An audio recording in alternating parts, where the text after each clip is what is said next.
Looking ahead to a somber day tomorrow, millions of Americans will come together to remember the thousands of lives lost on September 11th, 22 years ago. Tonight, there was a beacon of remembrance in Palm Harbor. Curlew Hills Memory Gardens lit up with two beams of light projected from their 9/11 memorial site.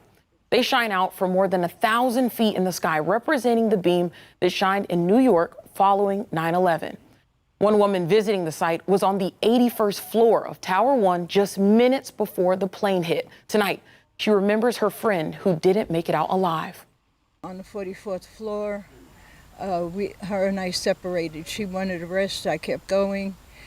She passed away. It took me about an hour and 15 minutes to get out of the building. This was a horrible, horrible day. You always have to remember what happened. Always.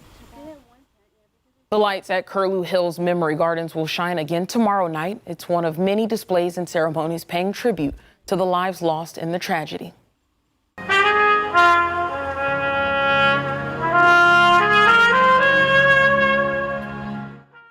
That's a commemoration ceremony that was held earlier today in St. Pete. Dozens of people gathered to remember the lives lost and salute the heroes of that day for their service and sacrifice. And as our nation remembers the lives lost, we spoke to a man who didn't hesitate to help after the plane struck the first building. Brian Stern would get a Purple Heart for his service that day, but his mission to save Americans would continue for years to come. You know Brian Stern as the combat veteran founder of Project Dynamo, the group that began rescuing Americans after the U.S. military left Afghanistan in 2021. The creation of that group is tied directly to a mindset that Stern says he developed when he jumped into action to help after the first tower was hit on September 11th. Fear on a level that I've never had since then. Stern was already at Ground Zero giving aid when the first tower collapsed. He remembers the moment that debris from the building rushed toward him as he took shelter between vehicles.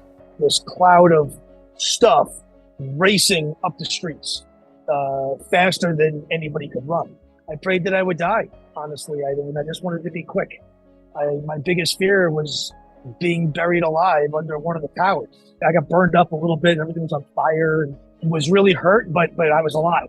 Through his injuries, Stern would spend the rest of the day and the days following doing everything he could to help. It cut a hole. It cut a hole in my heart the size of Ground Zero. 9/11 was the seminal event that plotted the way I think. By noon on 9/11, I was foaming at the mouth in sadness, but more in patriotism and anger. Stern was there, focused on helping as death surrounded him, making sure that we truly never forget those who lost their lives because of that day. Nobody was anything. They were just New Yorkers trying to help in the middle of disaster and catastrophe. And that's what 9/11 taught me is that when push comes to shove, people work together. And there are many ways around the Bay Area that you can participate and remember those on 9/11 tomorrow. We have a full list of where you can go right now on 10tampabay.com.